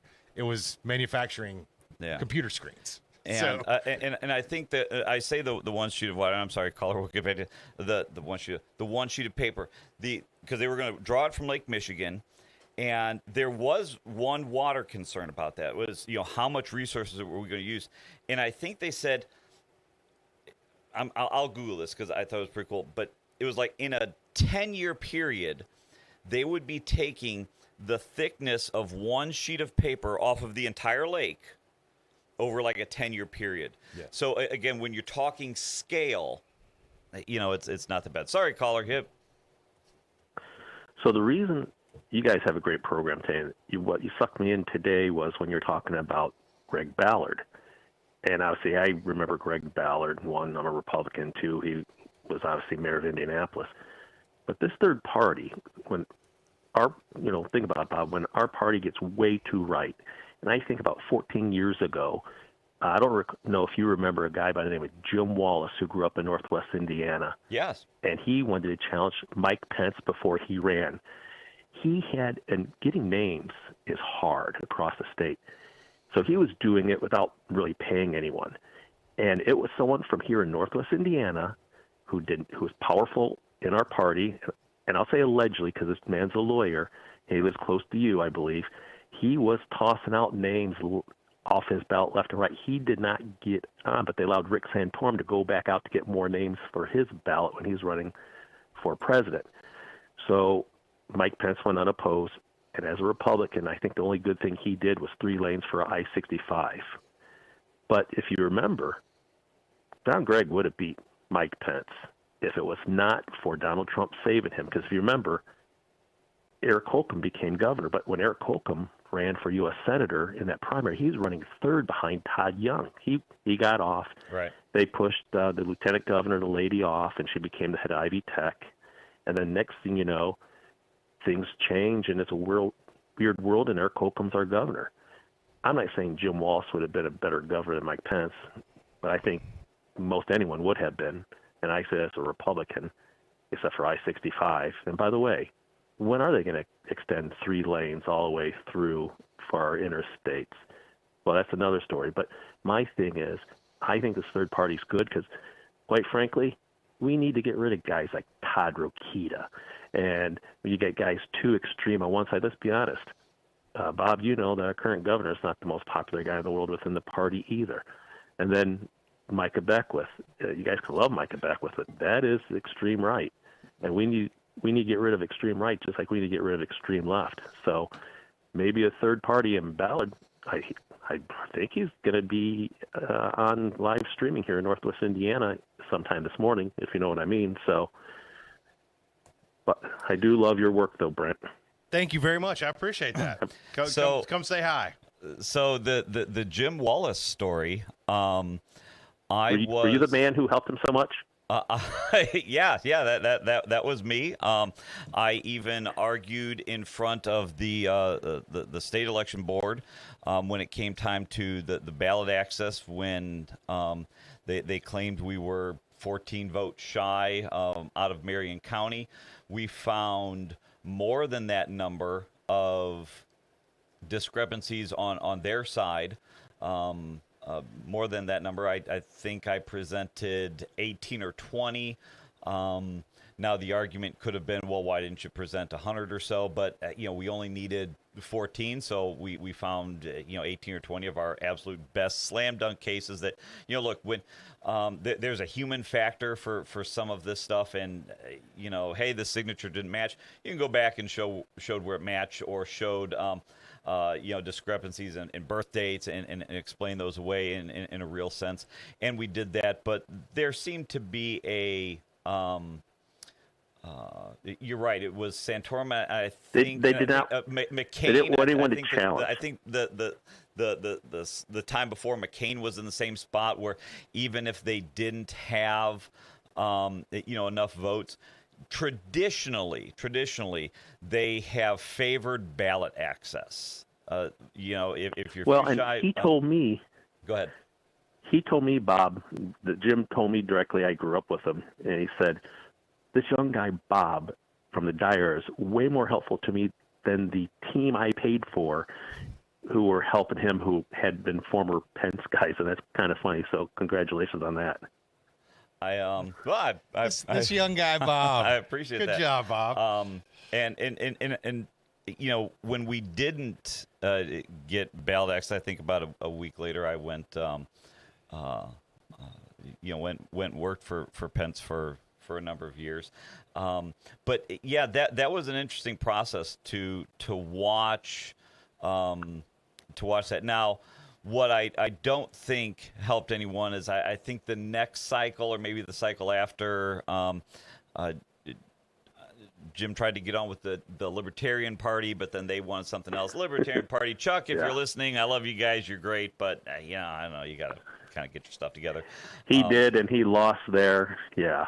Yeah, and he was that- even that trying to stuff- tie himself into the Tea Party at one point. Yeah, and that I think that was just it got to a point where it was just, hey, let's try to get on the ballot somewhere, and I don't know that always serves a purpose. But that was an interesting. So that was me. That was me. It sounds like you knew that going into the call. Maybe you didn't. I don't know. But yeah, that was me. I didn't know for sure. Yeah, I did not know that for sure, but I suspected. Yeah, that was me. But I liked hearing that. That was nice. I'm useful to somebody. Fantastic. So Well, we'll talk to you guys next week. Hey, you have a good one. And thanks again for your compliments. I appreciate that. Come see me and say hi sometime. Yeah, make the trek up north. Lynette's given us a signal to take a break, but we've only got like 7 more minutes here, and then Brent's out of here. So do we have any more callers? Oh, we've got 3. Let's take another call. Sorry, Lynette. We can pay the bills in a minute. Good morning, caller. You're on the air. Bob, what community was that last caller from? He just said somewhere down south. My guess is somewhere Lowell or south, maybe.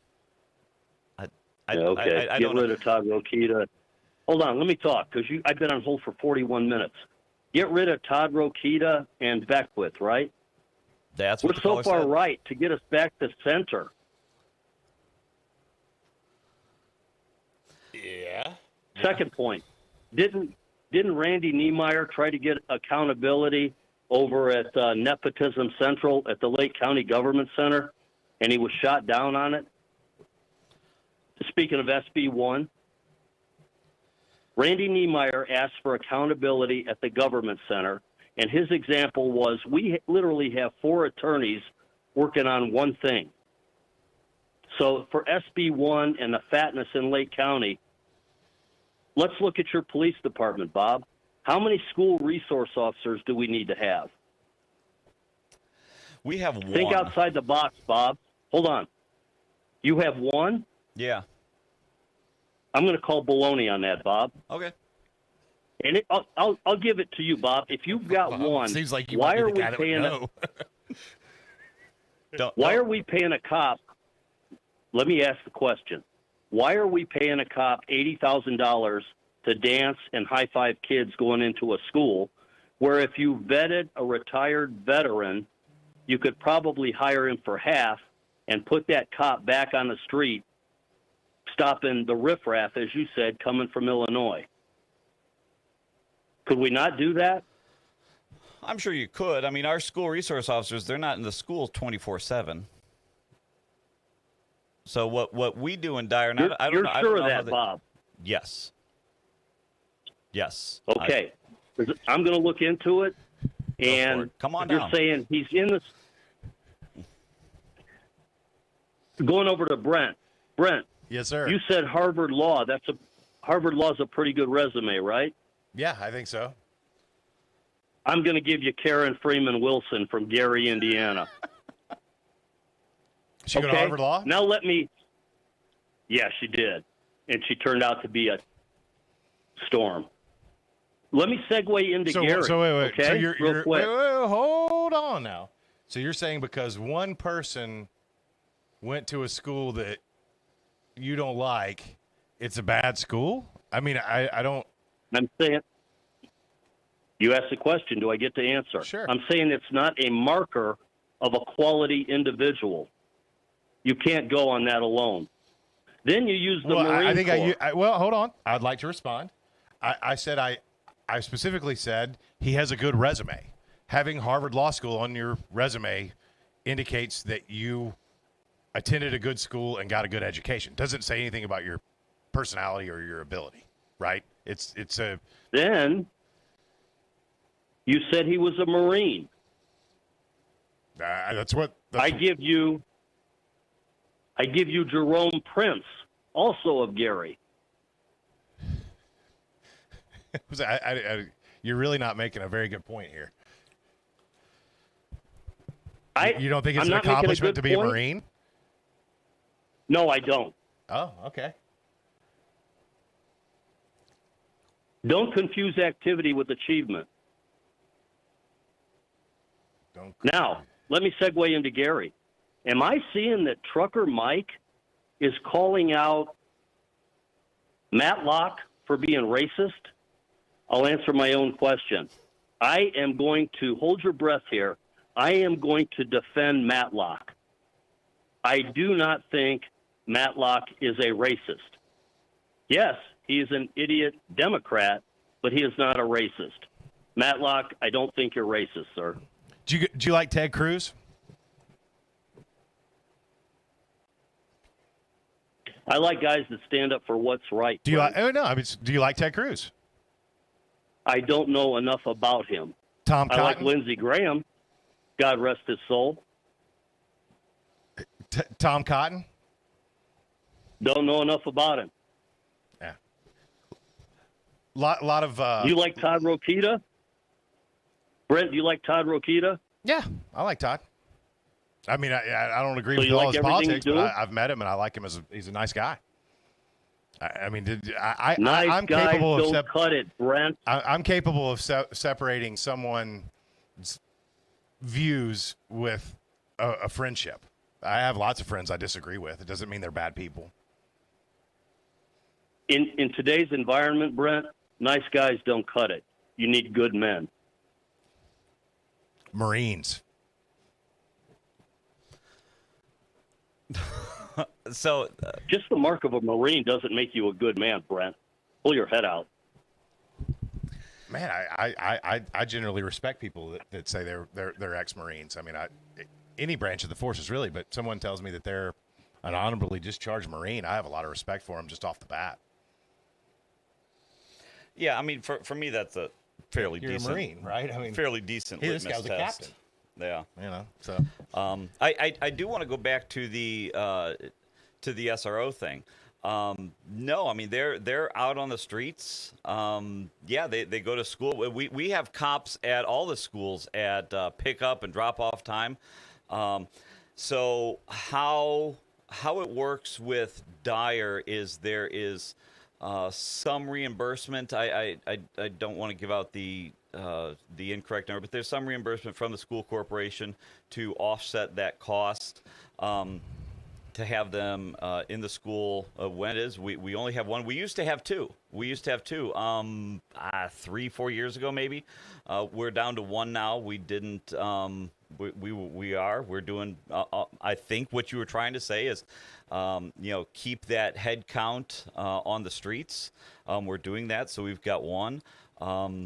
And yeah, I would defend our program anytime. I don't know how the other towns do it, how Cherville and St. John. I'm assuming they have a similar, agreement with Lake Central. We've just got the three schools in town, Protsman, Bibbich, and Kaler. And so during the day, they will, go between those and, do stuff on the road when they're going in between. So I don't think it is a, hey, we've removed resources from the road. I think it's just, another part of their, for example, we also have a group that will spend the days going into the businesses up and down 30 and on Calumet and Sheffield. They'll go in, they'll talk to the owners. I don't think that detracts from police work. Not everything on the road is pulling people over for speeding down Calumet, which they do. I think having these guys in their cars parked outside of Jewel, talking to management there, having these guys parked outside of Kaler, going in, seeing the kids come in. I think that's not only a deterrent for those who would be stupid and ignorant, but I also think it's a good community building. So I have no problem with our SRO program, or any of the programs that we have in Dyer. Again, but that's just how we have it set up with Lake Central. I have no clue how the other communities are doing it. But I certainly know we couldn't afford to have, one officer camped out in every school 24/7. We've got one guy who he's had that specialized training. If there's all sorts of courses for that, and he will bounce around those schools. And so yeah, I welcome anyone to come on out and ask questions. But for that one, I'll stand up on that one and say I think don't. most people are with you that school resource officers are Yeah, and there's also something to be said for being out in the community like that. So, for example, you see all the time, especially now it's summer. Kids are out there with lemonade stands, and our officers will stop and do that. We'll pull out a fire truck and go, is that an abuse or waste of resources? I don't think so. And I think it'd be a hard. Wow, sanity prevails. Well, there is a point as to, hey, what resources are you using and where they're at. But for that and how we do it, I would defend that one. But it is 8:03 here in the region. You're listening to WJB 1230 AM, 104.7 FM in beautiful Hammond, Indiana, streaming live on the YouTubes everywhere. Coming up at 8:30, we have Calumet College is coming in to do a half-hour show, and then the Friday staple of Veteran Views is coming on at 9. Brent, any final thoughts? I just want to go into my kitchen and get the brisket out of the smoker and cool down. You did this is the worst it's been, I think. Yes, it is. Hot dogs, do you have them yet? No, I'm working on it. I'm testing it. How hard? What do you mean testing it? It's actually a process. I don't just slap something on the menu. We figure out how we're going to serve it. We're doing nachos for us. I can't even get that on the menu. I called you when we had nachos. As the official Doc's taste tester at 1420 Calumet Avenue. I will let you sample the hot dogs. Let me know when that comes in. Those Lynn's Heritage Angus hot dogs. They're delicious. Lynette, any thoughts? Anything going on this weekend for you? And she's like, crap, I got to talk. I don't know. Anything good going on? She's gonna come back. Sorry, I had my headset off because it's too hot in here. I gotta answer the door. Someone's at the door. So. Oh, okay. All right, everyone. Everyone have a safe weekend. Stay safe. Go to a festival. Come out have fun. to Dyer tonight, Central Park. We got the big pavilion. We're gonna have fireworks, a bunch of music, beer garden, food. Come on out, have a good time, enjoy the evening.